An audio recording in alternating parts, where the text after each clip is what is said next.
Are you ready to dive into the final 24 hours of Tupac Shakur, one of the greatest legends in hip-hop history? This gripping story, rooted in real facts, will unveil the mystery behind the legend. As the sun slowly rose beyond the Nevada desert that morning, the dazzling lights of Las Vegas had yet to dim. Although the city, fueled by the neon glow of its casinos, was perpetually alive and vibrant, a certain tension hung in the air in the early hours of September 7th, 1996, almost imperceptible yet undeniably present. Countless people woke up that day to a seemingly ordinary morning, brimming with excitement, fun, and anticipation. Yet among them was a man who had no way of knowing this day would be anything but ordinary. Tupac Shakur, who stood on the threshold of the final 24 hours of his life. Tupac often visited Las Vegas to meet friends, business associates, and fans. This time, he had come to watch a high-profile boxing match, Mike Tyson's title fight against Bruce Seldon. The entertainment capital would be thronged by celebrities and sports aficionados eager to witness Tyson in the ring. In the early hours, from the outside, Tupac's hotel room seemed calm. The scent of cologne lingered in the air, the low hum of the television still on, and the soothing buzz of the air conditioner fighting off the desert heat. Yet beneath that facade, Tupac's mind was swirling with thoughts about his career, his work with Death Row Records, his music projects, and his personal issues. He was caught between multiple concerns and an undercurrent of anticipation, trying to collect himself for what was supposed to be just another day. He had woken up slowly, the first rays of sunlight filtering through the curtains of his hotel room. Tupac was not known for early mornings. He typically stayed up late in the recording studio or performing concerts, spending nights conversing with friends and colleagues. However, with Tyson's fight scheduled for that evening, there was already a sense of a busy day ahead. Observers would later say that on that final morning, he seemed energetic, as though quietly aware of some critical pivot point looming. Yet no one truly grasped how close that morning was to the end of his life. That day, Tupac's routine likely involved a short breakfast, perhaps in the hotel restaurant or delivered to his room. A quick bite of fruit, maybe a sandwich alongside a cup of coffee or tea to sharpen his mind. From an outsider's perspective, it was a fairly ordinary start, if not for the intangible tension. Between phone calls and last-minute planning for the night's events, Tupac managed to keep up his usual composure, even though he was juggling a myriad of responsibilities. Indeed, behind the scenes, each phone call and each arrangement held its own significance. For Tupac, life was never merely about making music. It also entailed navigating the intricate relationships and power structures of the environment around him. As morning became late morning, the palm trees lining the Las Vegas Strip cast ever shorter shadows, and the city started to warm up. Taxis shuttled tourists to and from hotels, gamblers crowded casino floors, and the city pulsed with its characteristic energy. In Tupac's orbit, however, there was an unusual calm within the bustle, a fragile sense of quiet, as though everyone wanted him to rest up for the packed night ahead. Tyson's fight would be followed by an after-party that could stretch until morning, complete with friends, colleagues, and possibly other prominent figures in the music business. No one, not even his closest friends or bodyguards, suspected that this day would become his final farewell. According to various reports, Tupac was in high spirits that morning. He was excited about Tyson's fight, as the two had a well-known friendship. Tyson was as famous for his controversial persona as for his prowess in the ring, and Tupac considered it a rush to experience the anticipation and energy of a live boxing match. If Tyson won, the celebrations would doubtless intensify, perhaps taking over the city until dawn. Despite that excitement, Tupac may have felt a vague sense of unease as well. Having served prison time, survived a near-fatal shooting, and accumulated enemies in the music industry, he was no stranger to danger. That latent anxiety might have been simmering beneath the surface. By midday, the blazing sun was overhead, reflecting off the glass facades of Vegas's towering hotels. People rushed in and out of lobbies, heading to brunches or pool parties, while security staff ensured the peace and order typical of a big fight weekend. For Tupac, the plan for the remainder of the day was clearer. He had a seat reserved at the MGM Grand for the Tyson match later on. Afterward, Club 662 was hosting a celebratory party for Tyson's victory. Some of Tupac's friends and associates from Death Row Records would be joining. The cars were ready. A sense of restlessness hovered, possibly fueled by the rumors swirling about the event or the long-standing East Coast, West Coast conflict in the rap scene, or even the lingering shadows of Tupac's past jail time. Yet to outsiders, these tensions were invisible. Everything seemed routine, and Tupac himself radiated the fearless confidence for which he was renowned. As morning gradually gave way to noon, Tupac likely made final checks on his evening schedule and paused to gather his thoughts. Maybe he changed clothes, checked his distinctive jewelry, or straightened his signature bandana. The sun rose higher, flooding the city with brightness, and Tupac prepared to embark on the rest of his day.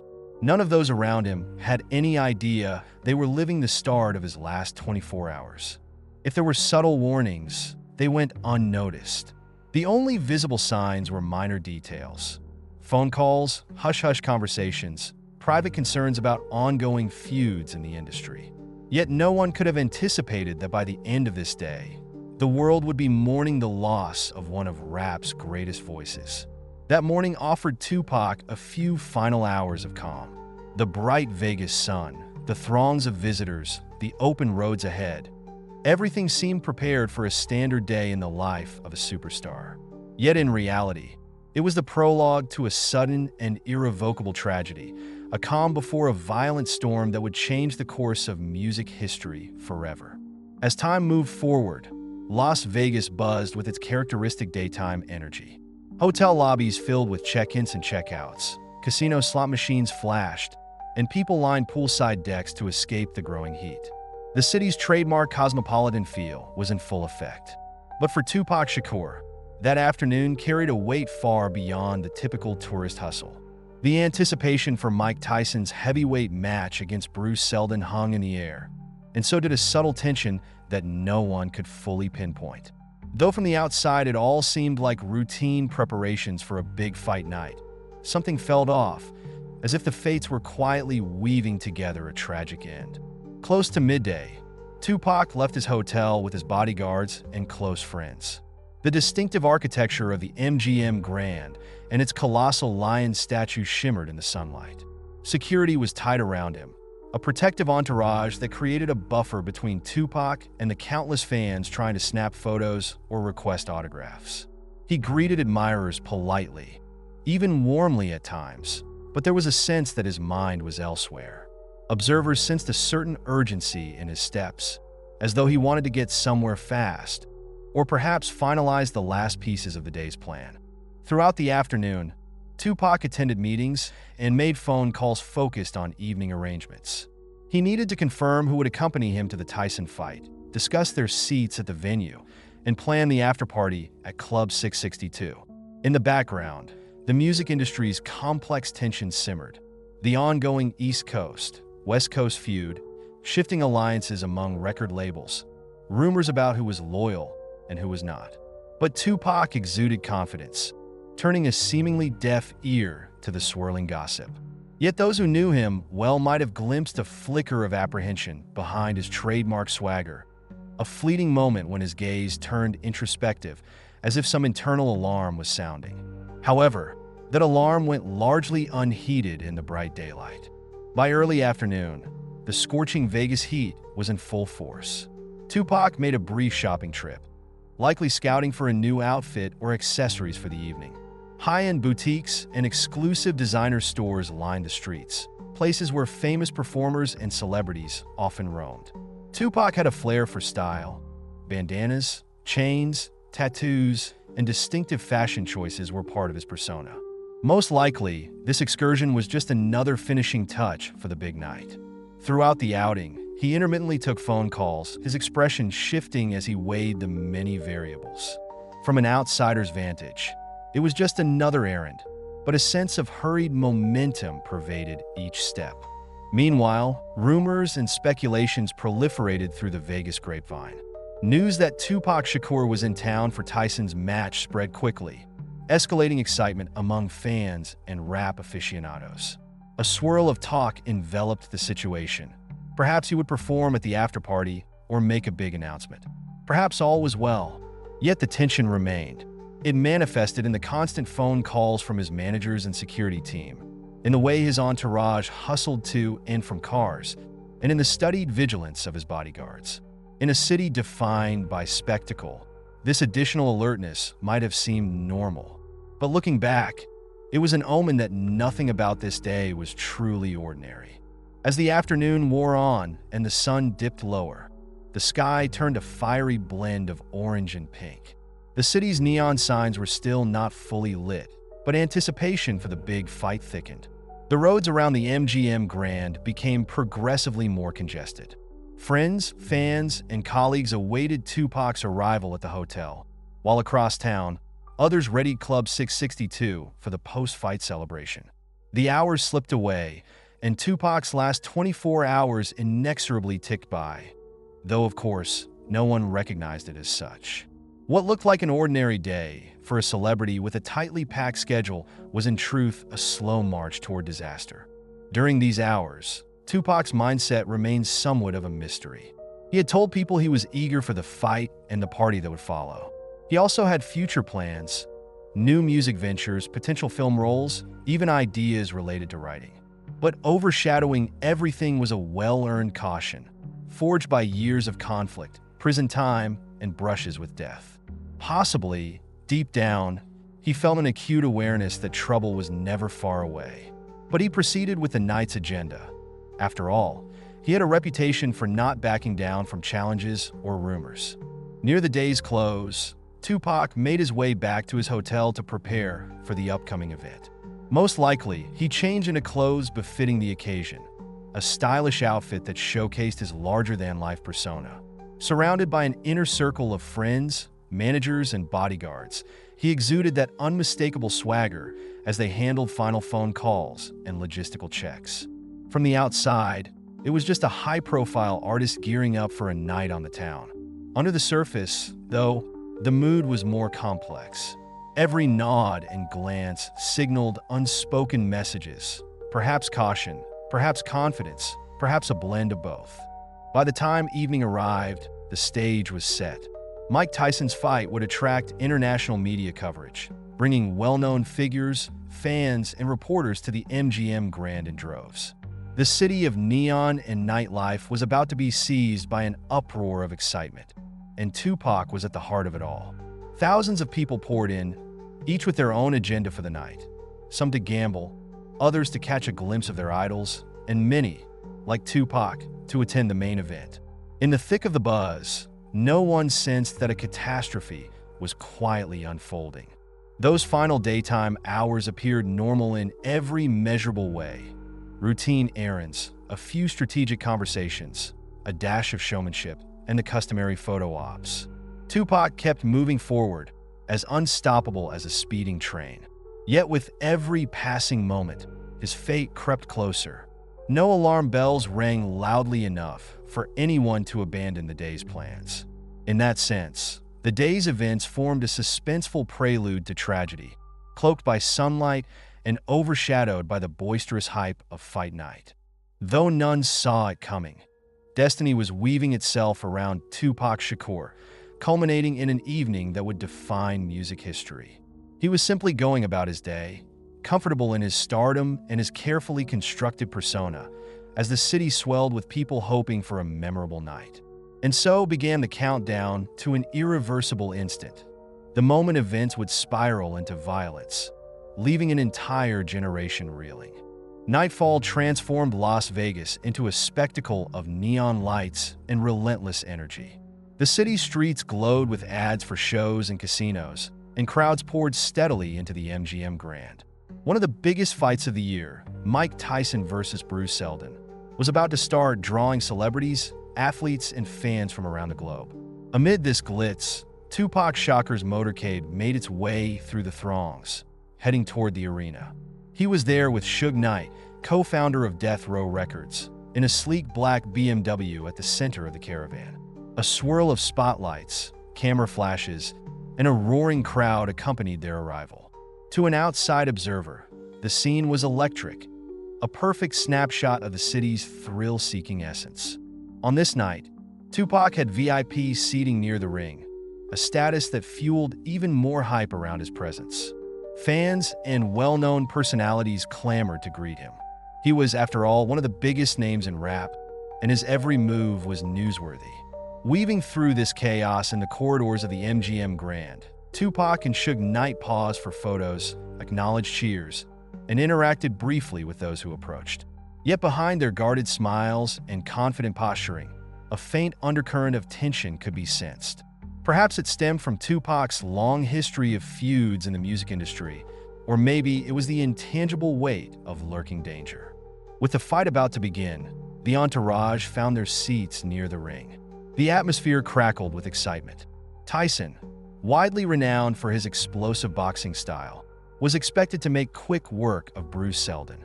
As the opening bell rang, the crowd erupted in cheers. The fight ended almost as swiftly as it began. Tyson scored a lightning-fast knockout in the first round, sending the audience into a frenzy of applause and gasps. Reporters jockeyed for position to capture every second. Tupac and his party were euphoric. This was the outcome they'd hoped for. Tyson's victory celebration was on the horizon, and their night of revelry was just beginning. Yet the air changed within minutes. Footage from security cameras and accounts from eyewitnesses revealed that shortly after the fight, Tupac and his crew got into a brief altercation in one of the MGM Grand's corridors. Allegedly, they encountered Orlando Anderson, someone rumored to have a long-standing feud with certain Death Row affiliates. The scuffle was brief but tense. Security personnel intervened, and the confrontation dissipated. To onlookers, it may have seemed like a mere skirmish between hot-headed individuals. But in hindsight, that moment would become a critical pivot in Tupac's final hours. Whether it was a random spark or part of a deeper conflict, no one can say for sure. But the tension born in that corridor would soon escalate. Clearly rattled, Tupac and Suge Knight made their way back to the parking lot, accompanied by their entourage. They climbed into the black BMW, planning to continue their night at Club 662, where a lavish afterparty awaited. The plan was a triumphant celebration of Tyson's quick victory, joined by friends and special guests. If a trace of unease lingered, it did not deter them. Showmanship and determination were ingrained in Tupac's character. He wasn't one to back down from a confrontation or a high-stakes situation. As they set off, the glimmering lights of the Vegas Strip reflected off the car's polished exterior, a scene that might have belonged to a film. Traffic moved slowly, occasionally interrupted by fans trying to get a glimpse of the departing celebrities. Inside the car, one can only imagine the thoughts darting through Tupac's mind. Possibly he was still angered by the skirmish, or excited about the party, or simply caught in the high voltage of the night's adrenaline. Had he sensed something amiss? From the outside, it was impossible to tell. The final steps of Tupac's last 24 hours were already in motion. Cameras captured fleeting images of him leaning out of the window, surveying the city's perpetual carnival of lights. Some bystanders claimed he seemed pensive, others saw only his usual swagger. The truth likely lay in between, a fusion of intensity and vulnerability, traits that had marked much of his life. The city's rhythms drummed on, slot machines rang out, nightclubs pulsed with music, and masses of people streamed in every direction.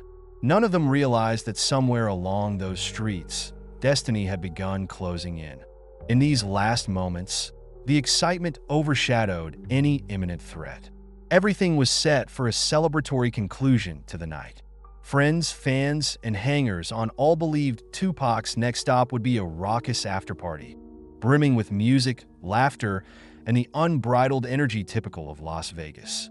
Yet if a sense of foreboding weighed on anyone's shoulders, it wasn't openly acknowledged. Bodyguards remained vigilant, but for them, that was nothing unusual. They guided the motorcade through traffic toward the club, maintaining constant communication on walkie-talkies. The city, unaffected, dazzled from one street to the next. As the sky deepened, the night still felt young. The fleeting hush of desert air swept by, hinting at the possibility of trouble. In the black BMW, Tupac and Suge Knight steered toward Club 662, fully expecting to revel into the early hours. For fans and the passing crowds, that car's silhouette might have seemed a beacon of fame, a glimpse of an icon whose music had shaped their lives. They had no idea they were witnessing his final journey.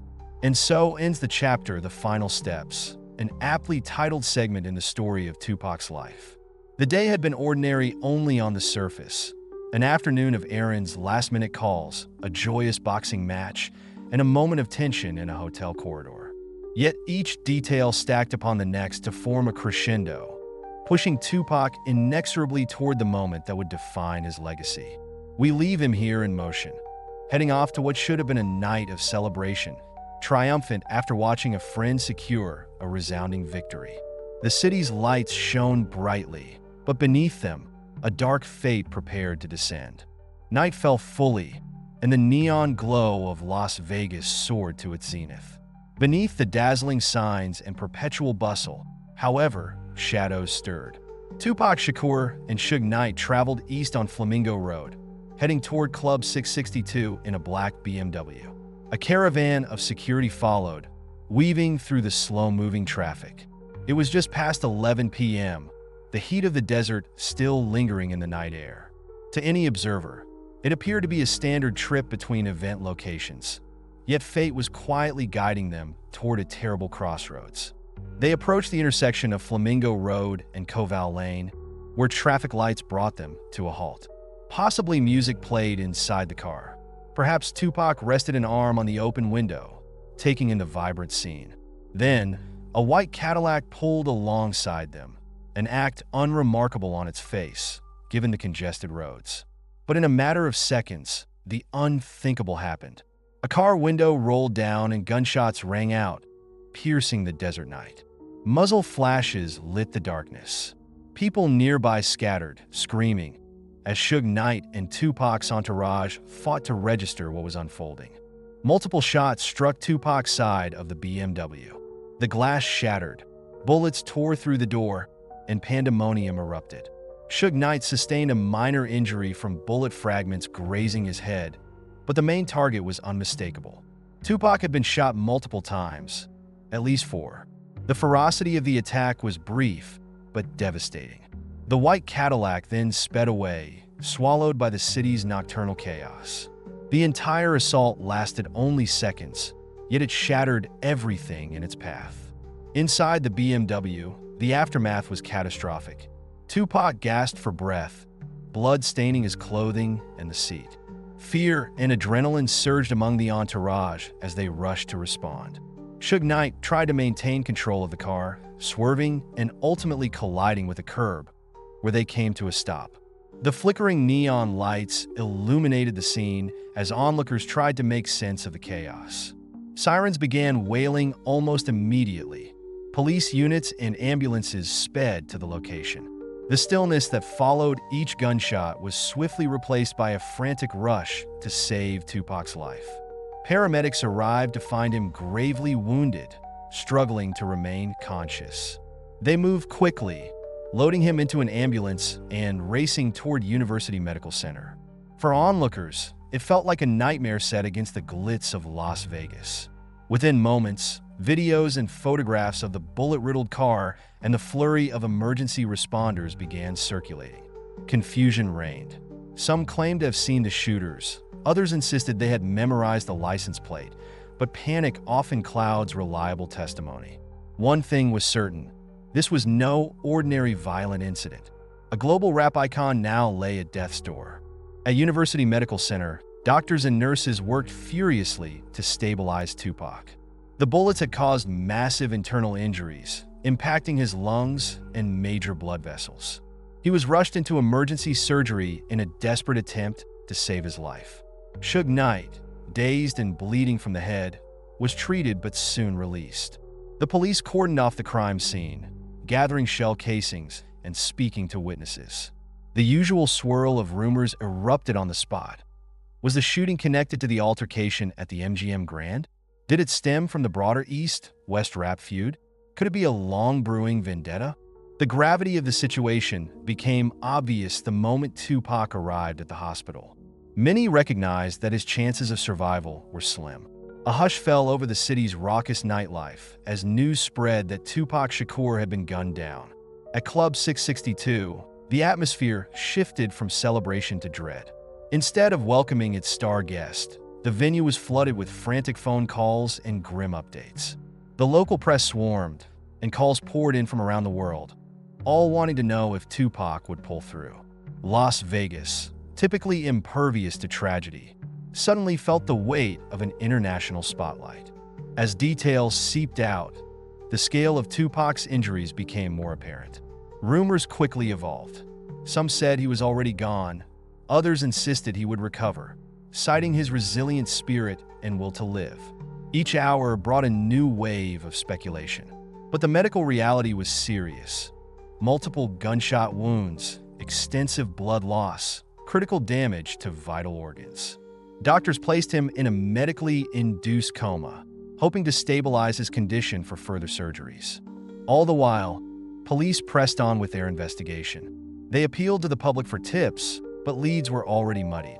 Nighttime surveillance footage was unreliable, eyewitness accounts conflicted, and the environment of fear and intimidation around the rap scene often stifled crucial testimony.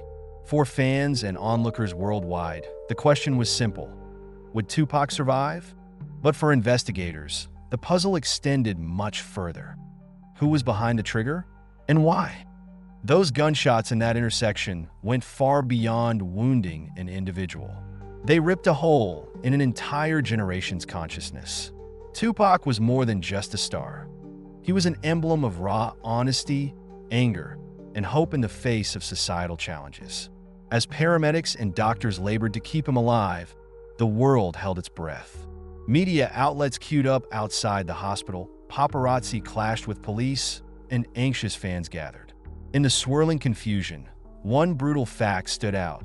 The bullets of fate had found their mark, leaving the future of a cultural titan in limbo. The next morning brought dawn's light across the Las Vegas skyline, revealing the city much as it had been the day before.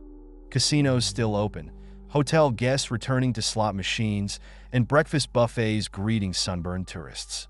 On the surface, it appeared to be another ordinary day in America's playground. Yet behind the scenes, a devastating story was sweeping across the globe. Tupac Shakur has been shot.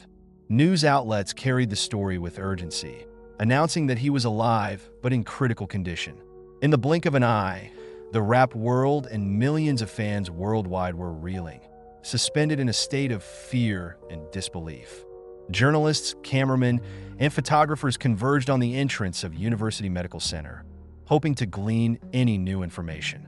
Police expanded their security perimeter, trying to manage the rapidly swelling crowd of reporters, supporters, and curiosity seekers. Inside, Tupac's friends and associates from Death Row Records huddled anxiously, pleading with doctors for any sliver of hope. Rumors whirled through the hospital's corridors that Tupac's internal injuries were extensive and that his prognosis was uncertain. In that moment, a single question united countless fans across the planet. Will Tupac survive? International media outlets scrambled to fill in the details. Attention swiveled toward the friction between East Coast and West Coast rap factions, the brawl in the MGM Grand Corridor, and Tupac's eventful background, from prison stints to prior shooting incidents. Some commentators labeled the shooting a tragic outcome of violent lyrics and gangster posturing in hip-hop, while others insisted Tupac was an activist whose outspoken verses threatened powerful establishments. Despite the swirling theories, the immediate crisis was simply that Tupac lay in a hospital bed, clinging to life. The shock reverberated well beyond the United States. Radio stations everywhere paid tribute by playing Tupac's greatest hits, Dear Mama, Keep Your Head Up, and others, while simultaneously broadcasting the latest bulletins on his status. Vigils began spontaneously in neighborhoods from Los Angeles to Atlanta, where fans gathered to pray or express their outrage. An undercurrent of anger brewed as well. How could this happen? Why haven't the culprits been caught? The seeds of conspiracy theories were planted in that frustration. Some believed Tupac was targeted by rival rap factions. Others suspected organized gangs. Still others spoke of record industry intrigue or even deeper political motives. Las Vegas police held back details in official press conferences. They acknowledged ties between the attack and the earlier altercation at the MGM Grand, but insisted the investigation was ongoing. Suge Knight's statements shed little light, beyond confirming the violence of the incident. The lack of concrete answers fed the frenzy. Tabloids ran wild with stories about mysterious white Cadillacs, alleged sightings of suspicious figures, or unconfirmed arrests that never materialized.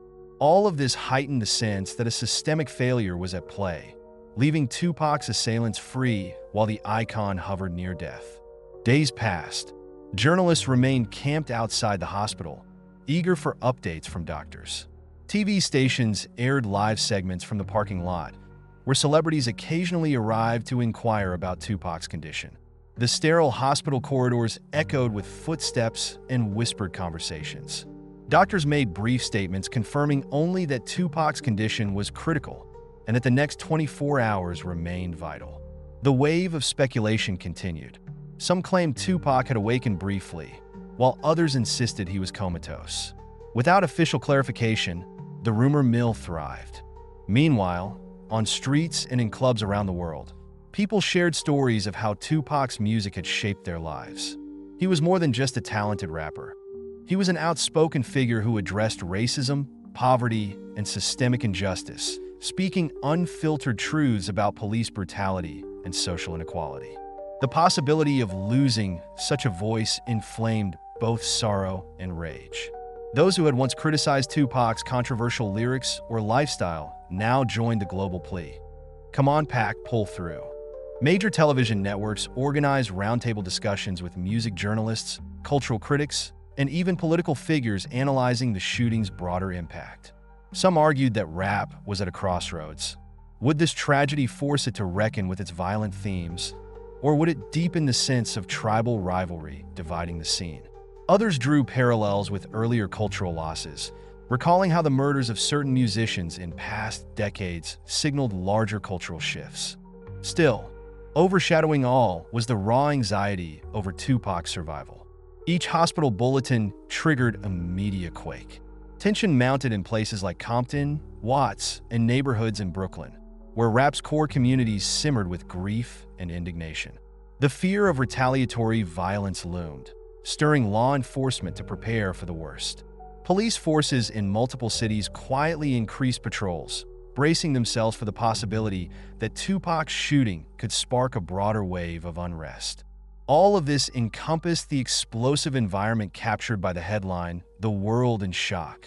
This was bigger than a personal tragedy. It was a collective moment of reckoning for an entire musical genre and the youth who identified with it. Rap had always been about unfiltered stories of life's grit, the defiance of marginalized voices, and the pursuit of self-empowerment. Tupac embodied those ideals more than anyone. His persona woven from survival, anger, and poetic rawness. If he were to die, it wouldn't just be the loss of a beloved artist. It would tear a hole in the social consciousness of countless communities worldwide. And so the days passed, each hour bringing fresh doubt or fleeting hope. People awaited each new flash from the hospital, praying for good news or bracing for the worst. Though the city's superficial glow never dimmed, casinos continued to ring and neon signs never ceased blinking.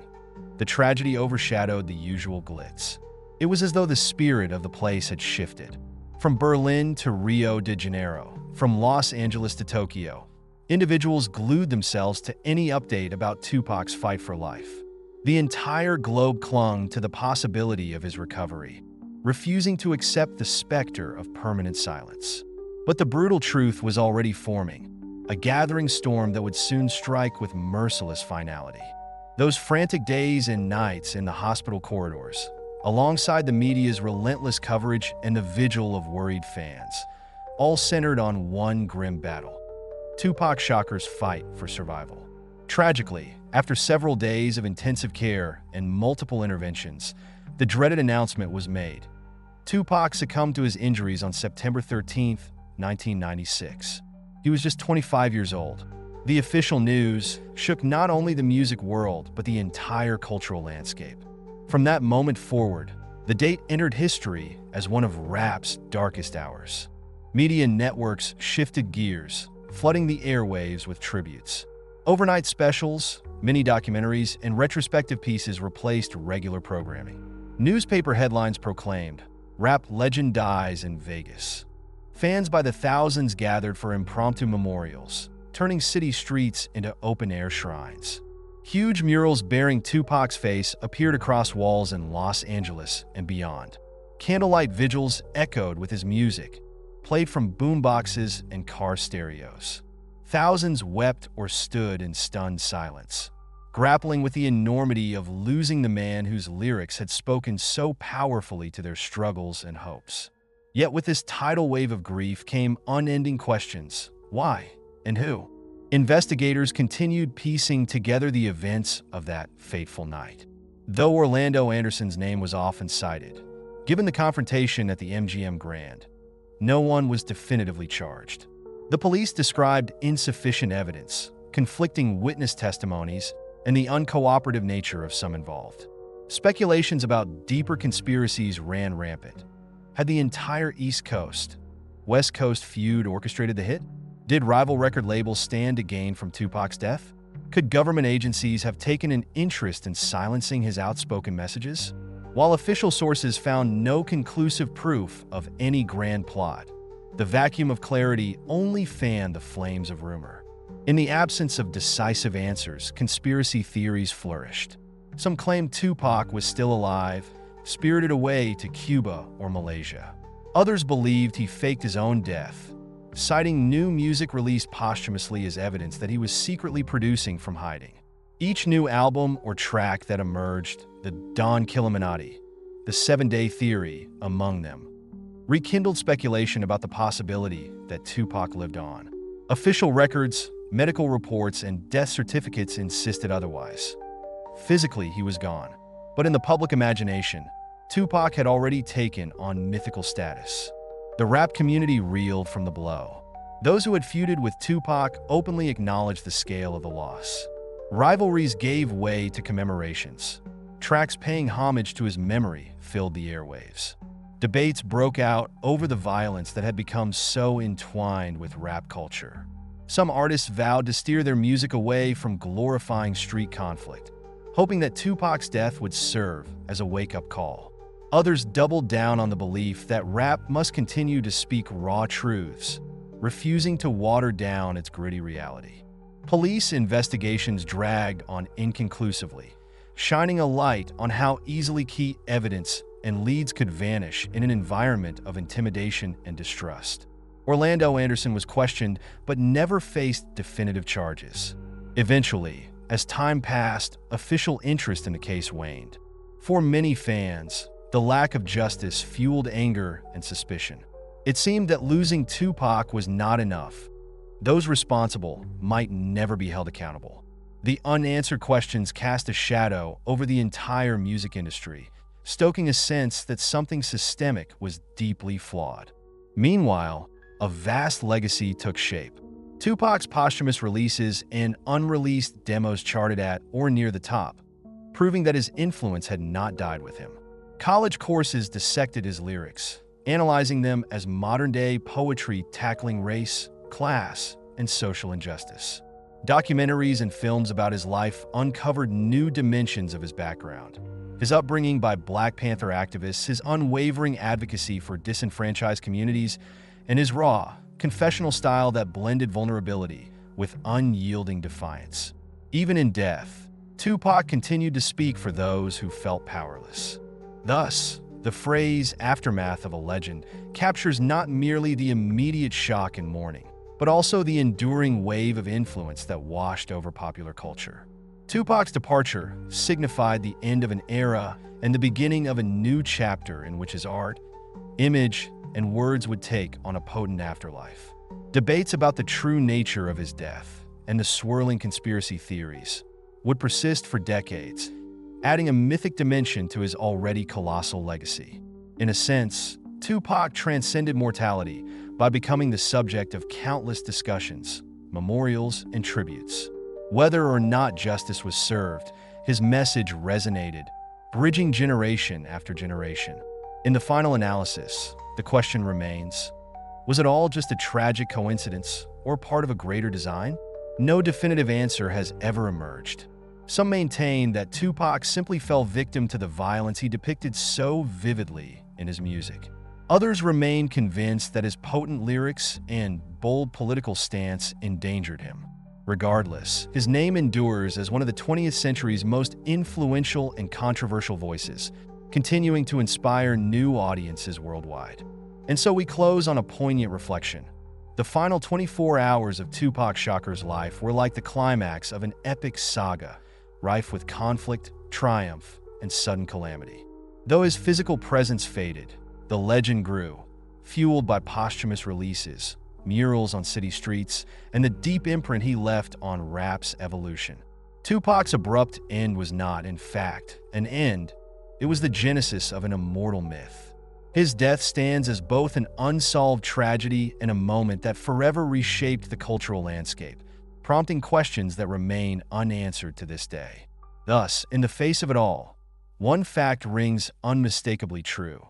Tupac Shakur lives on, in his music, in hearts around the globe, and in the unbroken chain of stories, theories, and memories that keep his presence alive, an unending chorus echoing across time.